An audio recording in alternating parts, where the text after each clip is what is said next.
Strategy is always important. சரியான நேரத்தில் சரியான தெளிவுகளோடு ஸ்ட்ராட்டஜி நமக்கு வந்து வாழ்க்கையில் அது தேவைங்க. அன்பாக இருக்கணும், நல்லவங்களாக இருக்கணும், பரிவாக இருக்கணும், மற்றவங்களுக்கு உதவி செய்யணும், இது எல்லாம் முக்கியம். நம்முடைய வெற்றிகளும் நமக்கு முக்கியம். வாழ்க்கையில் நம்முடைய வெற்றிகள் நமக்கு தேவைதானே. நாம் இருக்கிற இடத்தில் நாம் அடைய வேண்டிய உயரங்களை யாராவது ஒருவர் தடுத்தார் என்று சொன்னால் அதோடு முட்டி மோதி அந்த இடத்தில் போய் நின்று நான் இங்க நிற்பேன் என்று சொல்ல வேண்டியது நமக்கு அவசியமா இல்லையா? அதற்கான ஸ்ட்ராட்டஜியும் கதைக்குள்ளே இருக்கிற கதைகள் நமக்கு சொல்லிக் கொடுத்து கொண்டே இருக்கின்றன. எந்த காலத்திலும் ரொம்ப முக்கியமான ஒரு ஸ்ட்ராட்டஜி. சில சமயம் வாழ்க்கையில் பிரிவுகள் வரும். பிரிவு வந்தால் என்ன செய்யணும்? ஓன்னு உட்காந்துட்டு அழணும் இல்லை?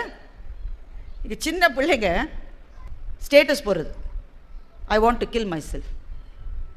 என்ன வயசுன்னு பார்த்தா 17 வயசுங்க. அப்பா அம்மாக்கு எப்படி இருக்கும்ல? ஒரு ஆசிரியர் முடி வெட்ட சொன்னார் என்று ஒரு பையன் போய் தற்கொலை பண்ணிக்கிட்டான். அந்த ஆசிரியர் இனிமேல் வாழ்க்கையில் வாயை திறப்பாங்க நீங்கள் நினைக்கிறீங்க? வாயை திறக்கும் அது. நீ முடி வாழை வெட்டு மொட்டையாரி என்ன வேணும் செய், படி, படிக்காமல் போ, எனக்கு அப்படி விலகிடுவாங்க இல்லை? அப்பா அம்மாக்கே ஒரு வார்த்தை சொல்ல பயமாக இருக்குல்ல பிள்ளைகளை? மன உளைச்சல். அவங்க சொன்னாங்க ஒரே சம்பவம் 2 பேரிடம் 2 விதமான மாற்றங்களை உருவாக்கியது. பெல்ட்டால் அடித்த பிறகு ஒரு பொண்ணு நம்பியிருக்கா அப்பா என் மீது மிகவும் அன்பாக இருக்கிறார். அப்படியும் சில ஏமாந்தவர்கள் இருக்கிறார்கள் இந்த உலகத்தில். அந்த கதைக்குள்ளே இருக்கிற கதை தான் இது. வாழ்க்கையில் பிரிவுகள் வந்தால் எப்படி ஹேண்டில் பண்ணுறதுன்றதை நம்ம பிள்ளைகளுக்கு நாம் தான் சொல்லிக் கொடுக்கணும். நமக்கே தெரியாதே நாம் எப்படி சொல்லிக் கொடுக்கறது? பையனுக்கு திருமணம் ஆகிட்டா இந்த அம்மா ஓன்னு அழுவுது. ஏம்மா பையன் எங்கேயா போகிறானா? அதே வீட்டில் தான் இருக்க போகிறான். எதுக்கு அழற? என்னதான் இருந்தாலும் அவனுக்குன்னு இன்னொருத்தி வந்துட்டா என்னை இனிமே கவனிப்பானோ மாட்டான். நீ தானே கல்யாணம் பண்ணி வச்ச. ஒரு கட்டத்தில் கொஞ்சம் விலகணுமா இல்லையா? வாழ்க்கையில இருந்து எதுக்கு விலகணும்? எல்லாத்திலிருந்து விலகணும். அப்படி நீ விலகினால் தான் உனக்கு மன நிம்மதி இருக்கும். அது ரிட்டையர்மெண்ட் ஆன உடனே எதுக்குங்க மாலை போட்டு வீட்டுக்கு கொண்டு விடுறாங்க? அன்னைக்கு எல்லாரும் புகழ்ந்து பேசுவாங்க. தயவு செஞ்சு நம்பாதீங்க, எதுவுமே உண்மை இல்லை. எல்லாரும் பேசி மாலையை போட்டு வீடு மட்டும் கொண்டு விடுவாங்க. எதுக்கு? திரும்பி வந்துட போறாருன்ற ஒரே பயத்தில். நான் இல்லாட்டா இந்த இடத்துல எதுவுமே நடக்காதுன்னு இந்த ஆள் சொல்லிட்டு இருக்காரு. எல்லாம் நல்லா நடக்குது, ஒரு குறையும் இல்லை. அப்போ ஒரு கட்டத்தில் சிலவற்றை பிரிந்து செல்ல வேண்டி இருக்கிறது. முதல்ல நமக்கு அந்த மன தயாரிப்பு வேண்டும். அப்படித்தான் பிரிவுகள் அப்படித்தான் இருக்கும். மகாபாரதம் அதற்கான ஒரு கதையை சொல்லுகிறது. ஒரு சமயம் அர்ஜுனன் பால்குனி என்ற பெயரோடு ஒரு பெண் உருவத்தில் இருந்தான். அவன் பல உருவத்தில் இந்தியா முழுக்க பல இடங்கள்ல இருந்திருக்கான். நார்த் ஈஸ்ட் பகுதியில் அந்த இடத்திலே இருந்த மன்னனுக்கு மகன் கிடையாது. அப்போ மகன்கள் ரொம்ப அவசியம்னு அவங்க நினைச்சாங்க அந்த தலைமுறை. அவனுக்கு ஒரு மகள் பிறந்தா. அது மகள்னே வெளியில சொல்லாம எனக்கு மகன் தான் பிறந்தான்னு சொல்லி பொண்ணையே பையன் மாதிரி அலங்கரித்து வளர்த்துட்டு இருந்தான். அவள் பேர் சித்ராங்கதா. ஆனால் அந்த பேரை சித்ராங்கதன்னு மாற்றி எனக்கு மகன் தான் இருக்கான், மகளே இல்லைன்னு சொல்லி. அப்போ ஒரு பெண் ஆண் உருவத்தில் இருக்கிறாள் சித்ராங்கதன், ஒரு ஆண் பெண் உருவத்தில் இருக்கிறான் பால்குனி, அது அர்ஜுனன். இவங்க 2 பேரும் சந்திக்கிறாங்க. என்ன நடக்கும்? எல்லா இடத்துலையும் என்ன நடக்குமோ அதான் நடக்கும். 2 பேரும் காதலிக்கிறார்கள். ஒருவருக்கொருவர் தெரிஞ்சிருது. ஓ நீ ஆண் இல்லையா, நீ பெண்ணா? ஓ நீ பெண் இல்லையா, நீ ஆணா? 2 பேரும் திருமணம் செய்து கொள்கிறார்கள். திருமணம் செஞ்சு அவங்களுக்கு பப்ருவாகன் என்ற குழந்தை பிறக்கிறது. குழந்தை பிறந்த பிறகு இவன் பல நாள் பெண் வேஷம் போட்டுட்டானா, இவன் மனதளவில் பெண் மாதிரி ஆயிட்டான். எந்நேரமும் பிள்ளை தூக்கிட்டு திரியிறான். அரண்மனையில் எவ்வளவு தாதிகள் இருப்பாங்க, எவ்வளவு வேலையாட்கள் இருப்பாங்க, யார்கிட்டையும் பிள்ளைய கொடுக்க மாட்டான்.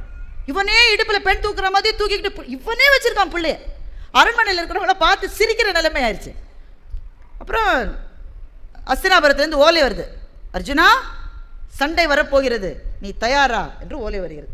அர்ஜுனன் இந்த உலகத்தில் வாழ்வதற்கான பர்பஸே அந்த சண்டை தான். பாக்கி செய்யறதெல்லாம் சைடு வேலை தான். ஓலை வருகிறது. வந்த உடனே மனைவிட்ட போய் சொல்கிறான், ஓலை வந்து விட்டது, நான் ஊருக்கு போனேன். அவள் சிரிக்கிறான். அப்படி தான் சொல்லுவீங்க, வாசல் மட்டும் போயிட்டு திரும்பி வந்துடுவீங்க. இந்த பையனை விட்டு உங்களால் இருக்க முடியாது தானே. மாமனார்கிட்ட போய் சொல்கிறான், நான் கிளம்பணும் மாமா, என் மனைவியும் பிள்ளையும் நீங்கள் பத்திரமா பார்த்து. அதெல்லாம் நீங்கள் போக மாட்டீங்க மாப்பிள்ள, பிள்ளையை விட்டு 5 நிமிஷம் இருக்க முடியாத ஆள் எங்கே போகிறீங்க? அரண்மனையில் யார்கிட்ட சொன்னாலும் சிரிக்கிறாங்க. இவராவது பிள்ளை விட்டு போகிறது. கிளம்புகிற நாள் வந்தது. அர்ஜுனனும் அவனுடைய நண்பனும் வாசலில் நிறுத்தப்பட்டிருக்கிற குதிரைகளுக்கு போகிறார்கள். போகிற வழியில் நண்பன் அர்ஜுனனை பார்த்து சொல்கிறான், பார்த்தா நீ வரமாட்டாய், நீ வரமாட்ட. குதிரையில் ஏறுற நேரத்தில் உன் பையன் அப்பா அம்மா ஓடிடுவ, நான் தான் தனியாக அஸ்தினாபுரத்துக்கு போகிறேன். அர்ஜுனன் பதிலே சொல்லலை. அந்த குதிரைகள் அங்கே நிற்கிறது. அர்ஜுனனுடைய மனைவி பிள்ளைய வச்சு சிரிச்சுக்கிட்டே நிற்கிறா. அவங்க அப்பா ஓடி வந்துடுவார், பாரு பார்த்துக்கிட்டே அப்படியே ஓடி ரிட்டனில் வராரா இல்லையான்னு மாத்திரம் நிற்பார். அர்ஜுனன் குதிரையில் ஏறினான். அவனுடைய குதிரையை அப்படி பண்ண உடனே அது கிளம்பி போச்சு. ஒரு முறை கூட திரும்பி பார்க்காமல் அர்ஜுனன் போனான். ஒரு முறை கூட திரும்பி பார்க்கவில்லை. அவனுடைய ஃப்ரெண்டால் அதை தாங்க முடியல. அவன் திரும்பி திரும்பி பார்க்குறான். அந்த அதிர்ச்சியில் உறைந்திருக்கிற அந்த மன்னனும் அர்ஜுனனுடைய மனைவி அந்த சின்ன குழந்தை ஃப்ரெண்டுக்கு அழுக வருது. அப்படி அழகான். பார்த்தா நீ மனுஷனா, நீ மனுஷனாடா, திரும்பி கூட பார்க்காம வரியடா, எப்படிடா முடியுது? நெஞ்சில போட்டு வளர்த்தியடா பிள்ளைய 3 வருஷம், திரும்பி கூட பார்க்காம வரியடா, என்னடா ஆச்சு உனக்கு? அர்ஜுனன் சொன்னான், உறவின் மேன்மையை அறிந்தவர்கள் தான் பிரிவையும் சரியாக செய்ய முடியும் என்று அர்ஜுனன் சொன்னான். ஏன் பிரிவு அவன் தேடி போனதல்ல, ஒரு பர்பஸ் இருக்கு, ஒரு வேலை இருக்கு. அந்த வேலையை செய்யறதுக்கு தான் நீ இருக்கனாக்கா, எங்க அக்கா இல்லாம என்னால இருக்கவே முடியாது, நான் ஒரு நாள் கூட எங்க அம்மா விட்டு இருந்தது இல்லை, எங்க பையனை விட்டு நான் எப்பவுமே இருக்க மாட்டேன். பிரிவுகள் வாழ்க்கையில் கட்டாயம் நேரும். சில தற்காலிகமானவை, சில நிரந்தரமானவை.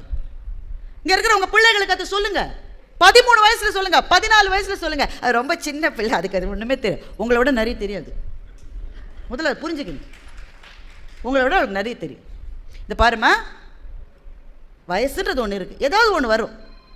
ஆனால் அதில் ஏதோ தப்பாயிருச்சுன்னு வச்சுக்கோயேன், அதற்காக நான் வாழ்க்கையை வெறுக்கிறேன், இந்த உயிரையே வெறுது, அதெல்லாம் தேவையில்லை. இதெல்லாம் வரும் போகும். ஒரு பஸ் போனால் இன்னொரு பஸ் வருண்டா கண்ணு, ஒரு காதல் போனால் இன்னொரு காதல் வருண்டா கண்ணு.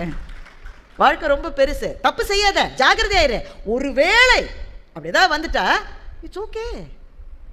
பிரிவிலே நீ நகர்கிற போது எது நகர வைத்தது அர்ஜுனனே? பர்பஸ். அவனுடைய வாழ்க்கைக்கு என்று ஒரு காரணம் இருக்கிறது. அந்த காரணத்தை நோக்கி நடக்கிற போது உறவுகளும் பிரிவுகளும் மாறி மாறி வரும் என்கின்ற சமநிலை அவன் மனதில் இருந்தது. மனதில் சமநிலை இருக்கிற மனிதர்கள் தான் வாழ்க்கையில் ஜெயிக்கிறார்கள். மகாபாரதம் என்ற பெருங்கதைக்குள் நாம் காணுகின்ற சின்ன சின்ன கதைகள் வாழ்க்கையை வாழ்வதற்கு நமக்கு சொல்லிக் கொடுக்கின்றன. பராசர முனிவன் ஒருத்தர் மகாபாரதத்தில் வர்றார். அவர் ரொம்ப வருஷம் கஷ்டப்பட்டு பராசர மாலான்னு ஒரு நூல் எழுதினார். பட்டாத பாடுபட்டார் அந்த நூலை எழுத. இந்த உலகத்திலே இருக்கிற மிகப்பெரிய புத்திசாலிகளுக்காகவே எழுதப்பட்ட புத்தகம் அது. இந்த புத்தகத்தை எழுதி முடிச்சுட்டு அதை அரங்கேற்றம் பண்ணி இந்த மாதிரி ஒரு அவையில் எல்லாரும் வந்தாங்க, கைதட்டி அவருக்கு மாலையெல்லாம் போட்டாங்க. அன்று இரவு அவருக்கு படு சந்தோஷம், எவ்வளவு பெரிய வேலையை நான் செஞ்சுருக்கேன் அப்படின்னு நினச்சிக்கிட்டு காட்டுக்குள்ளே போகிறார். தூக்கம் வரல. வெற்றி கண்ட அன்றைக்கும் தூக்கம் வராது, தோல்வி கண்ட அன்றைக்கும் தூக்கம் வராது. மனுஷனுக்கு ரெண்டும் தூங்க விடாது. அன்றைக்கி வெற்றி, தூக்கம் வரல, காட்டுக்குள்ளே போகிறாரு. அருமையான புல்லாங்குழல் இசை. யாருடா இந்த இடத்துல புல்லாங்குழல் வாசிக்கிறது அப்படின்னு தேடிக்கிட்டே போகிறாரு.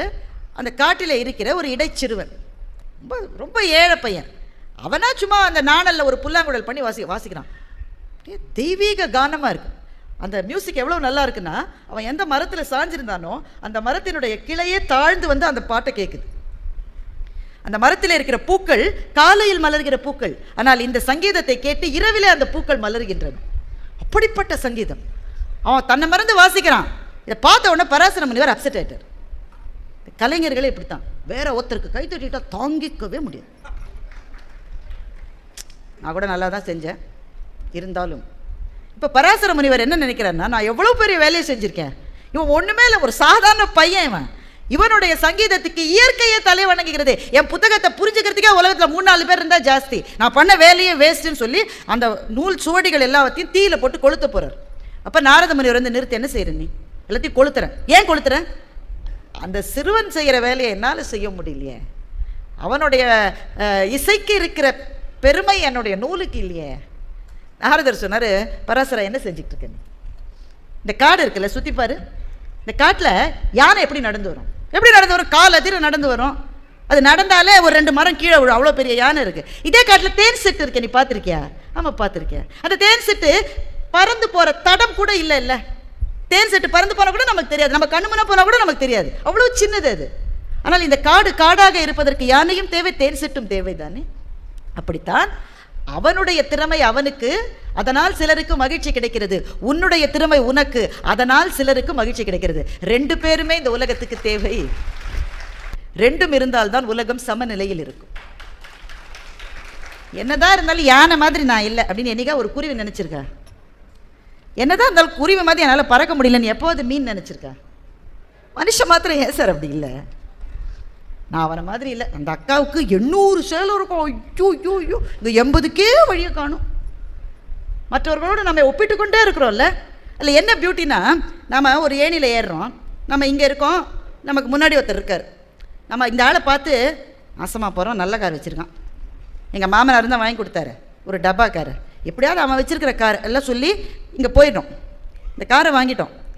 உடனே எவ்வளோ நீங்கள் மகிழ்ச்சியாக தானே இருக்கணும். இதுவே போதும், மகேஷ் சொன்ன மாதிரி இருக்கணும்ல. ஒரு பயம் அப்படி நினைக்கிறேன். இப்போ இவனை பார்க்கறத விட்டுட்டோம், அதுக்கும் மேலே ஒருத்தர் இருக்கான், அவனை பார்க்குறோம்.